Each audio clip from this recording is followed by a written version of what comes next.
Trésor, mémoire de radio, présente. 13 mémoire de radio, presente. 13 mémoire de radio, presenta. 13 mémoire de radio, presente.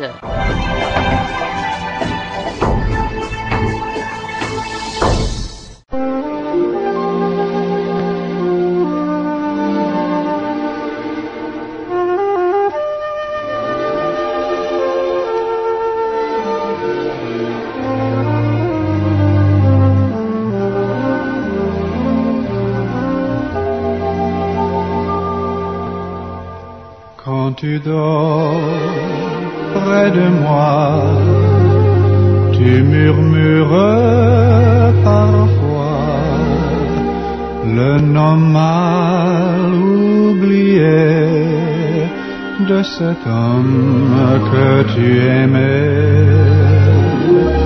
Et tout seul près de toi, je me souviens tout bas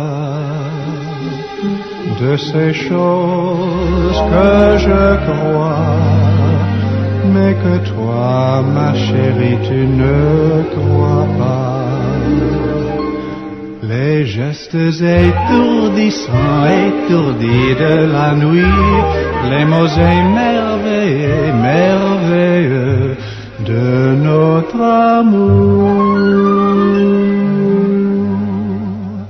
Si c'était te rejoint, si tu l'entends soudain, je t'en prie, comme moi,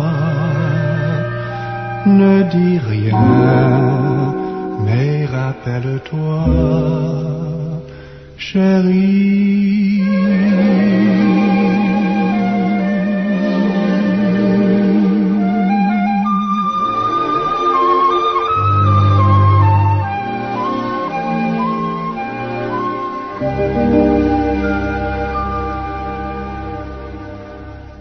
Anthony Perkins, vous avez tourné dans ces décors de la 3e dimension jusqu'à 4 heures du matin. Il y fait très froid, vous êtes très fatigué. Oui. Est-ce que vous voulez qu'on parle anglais ou français? Ah bon, on peut commencer en français. Je vais faire mon mieux. Si je perds un mot, et ça m'arrivera sûrement, je vais parler en anglais pour un instant. Vous êtes très courageux. Je me rappelle au Festival de Cannes, quand vous avez eu votre Grand Prix d'interprétation, vous ne saviez pas un mot de français? Non, oui, je savais le français, mais j'ai su. Vous saviez? Je savais. Mais là-bas, il y a beaucoup des journalistes qui veulent des histoires sensationnelles. Alors, ils suivent les acteurs étrangers avec l'espoir qu'ils feront une faute si grave qu'il peut écrire le contraire que l'acteur veut dire. Alors vous disiez froidement que vous ne saviez pas parler français? Oui, comme ça, oui. C'était de la prudence? Oui. Mais comment avez-vous fait pour apprendre le français?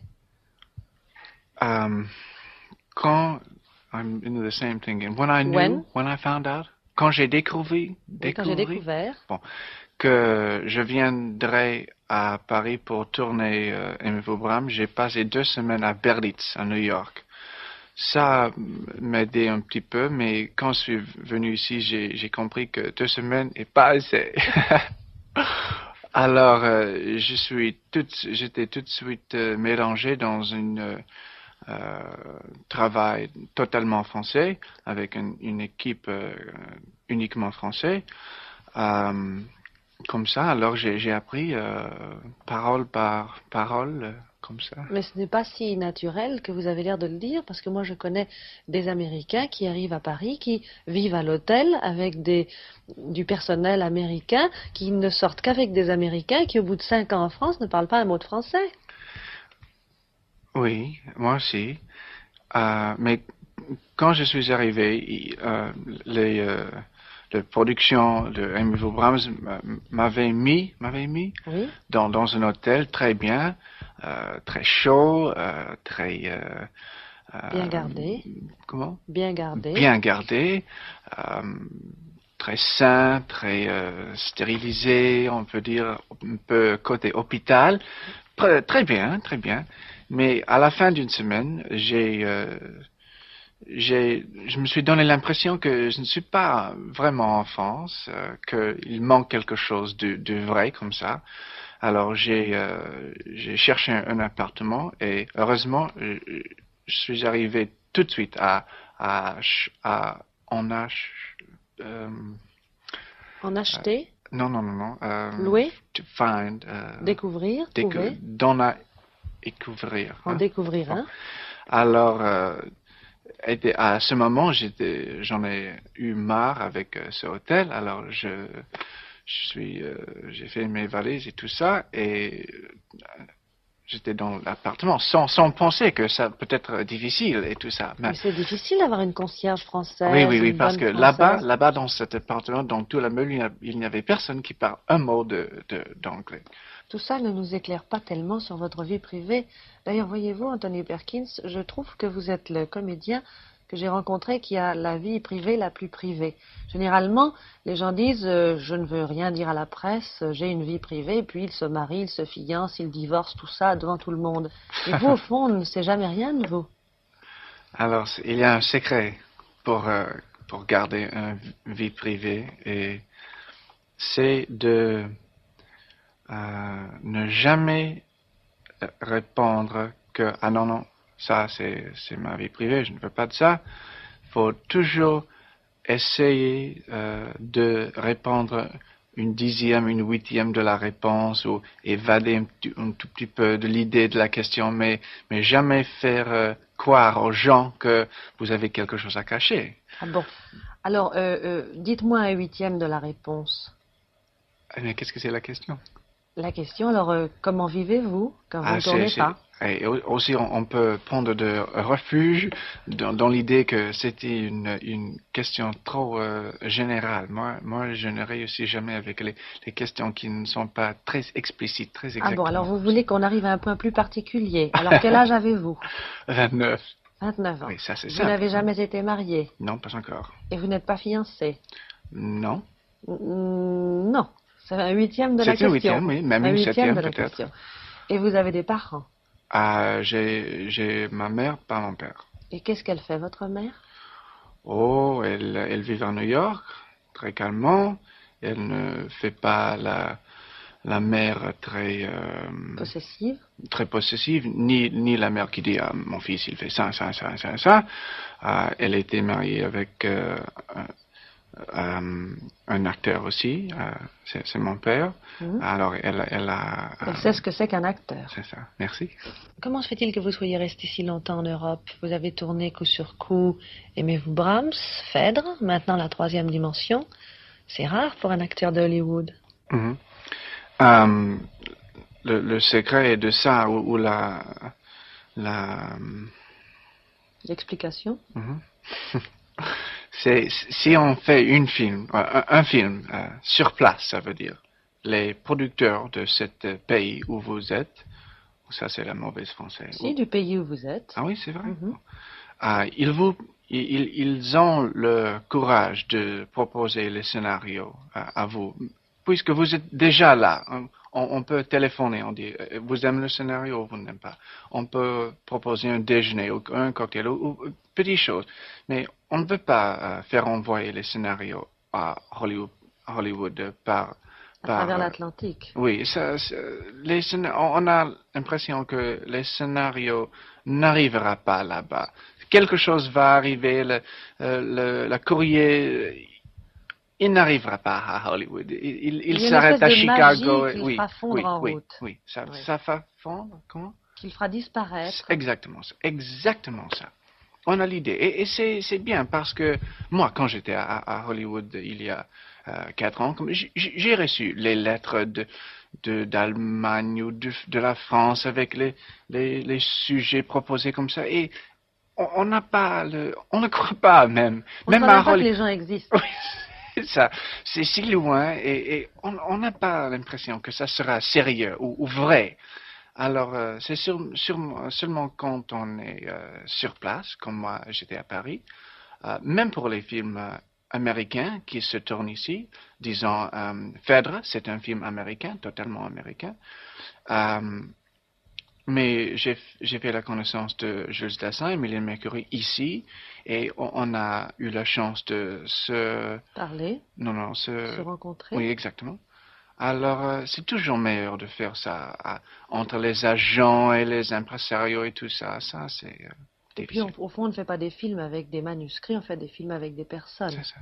En vous voyant donner cette gifle à Sophia Loren dans La troisième dimension, j'ai eu un peu l'impression que vous jouiez un personnage d'homme pas entièrement équilibré, a little psychotic. Et j'ai l'impression aussi que vous avez souvent joué des personnages un peu déséquilibrés dans Psycho, par exemple, ou dans... Oh, mais dans Psychose, c'était pas... Un véritable fou. Ah, oui, c'était un véritable fou. Et en plus, c'était quelqu'un qui... avec le sympathie du salle. Hein, avec la sympathie de la salle, oui. Oui,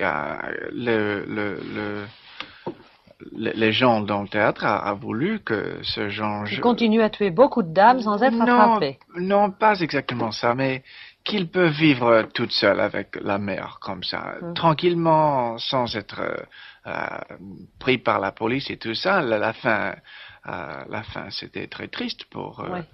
Tandis que dans La troisième dimension, ce n'est pas la même chose? Alors, je suis pas... I'm not at liberty, comment dire? At liberty? Vous n'avez pas le droit d'en parler? Oui, j'ai pas le droit d'en parler beaucoup, hein. Oui. Mais Un huitième? Un huitième, si... Bon, si je réponds un huitième, je peux dire que peut-être dans ce film, les gens... Si il est attrapé, le gars, je ne dis pas qu'il est, mais... Serait content.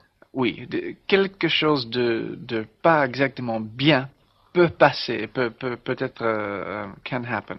Peut arriver. Oui. Alors vous n'êtes pas complètement sympathique? Pas complètement, non. Ça ne vous gêne pas d'être un personnage pas complètement sympathique? Non. On dit que les acteurs qui jouent des personnages un peu déséquilibrés ont eux-mêmes une forte attraction pour les questions freudiennes et des psychanalystes. Pas vous? Non, pourquoi? Je sais. J'ai... ma deuxième année à Hollywood, j'ai tourné un film qui c'était l'histoire d'un joueur de baseball. C'est une vraie histoire. Un joueur de baseball très connu qui est devenu... champion. Oui, et aussi, à même fois, il est devenu un petit peu... fou. C'est-à-dire, il passait de l'asile de fous au stade et du stade à l'asile de fous et ça ne l'empêchait jamais d'être champion. Mais vous avez vu le film? Non, mais je connais un peu l'histoire. Ah bon. Alors, pendant ce film, j'ai lu tout ce qu'il y a pour ces choses de fous, de déséquilibrés. Et des psychiatres et tout ça. Et j'ai étudié beaucoup ça. Alors, maintenant, ça c'est dans le passé. C'est loin derrière vous. Oui, un petit peu. Maintenant, quand je joue quelqu'un qui est un petit peu... qui a un petit peu le côté... psychose comme ça. Oui. Vous dites je connais. Oui, je connais bien. Oui. Dans le film de Kayat, vous allez être aussi un personnage pas entièrement normal, non? Non? Non, au contraire. Ça ne vous fait pas peur de jouer en français? Oui, beaucoup de peur, mais ma première pièce de théâtre, c'était Tes sympathies. J'ai joué ça à Broadway et quand j'ai reçu la nouvelle qu'ils vont monter la pièce ici avec Bergman, j'ai dit aux gens qui s'occupent de ça, je voudrais jouer la rôle. Et ils ont dit, oh non, c'est pas possible, les Américains ne jouent jamais en français, c'est pas possible. Alors cette idée m'avait... Tarabusté. Oui, what does that mean? Tarabusté. Before I say yes. C'est de l'argot, mais vous pouvez le dire. Mais qu'est-ce que ça veut dire? Troublé. Oui. Toutes ces années, j'ai pensé, c'est pas possible, un Américain ne peut pas jouer en français. Alors, je vais essayer.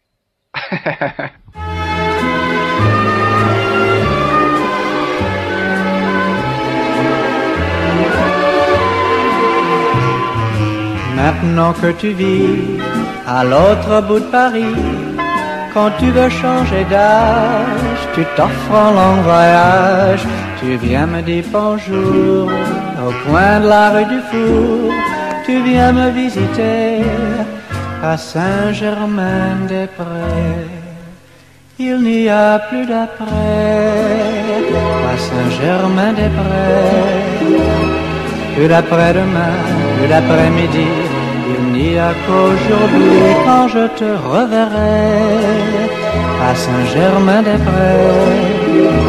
Ça ne sera plus toi, ça ne sera plus moi. Il n'y a plus d'autrefois. Tu me dis comme tout change, les rues te semblent étranges. Même les cafés crèmes n'ont plus le goût que tu aimes. C'est que tu es une autre, c'est que je suis un autre. Nous sommes étrangers à Saint-Germain-des-Prés. Il n'y a plus d'après à Saint-Germain-des-Prés. Plus d'après-demain, plus d'après-midi. Il n'y a qu'aujourd'hui quand je te reverrai à Saint-Germain-des-Prés. Ça ne sera plus toi, ça ne sera plus moi. Il n'y a plus d'autrefois à vivre au jour le jour, le moindre des amours. Prenez dans ses ruelles des allures éternelles. Mais à la nuit, c'était bientôt fini. Voici l'éternité de Saint-Germain-des-Prés. Il n'y a plus d'après à Saint-Germain-des-Prés. Plus d'après-demain, plus d'après-midi. Il n'y a qu'aujourd'hui quand je te reverrai à Saint-Germain-des-Prés. Ça ne sera plus toi, ça ne sera plus moi. Il n'y a plus d'autrefois.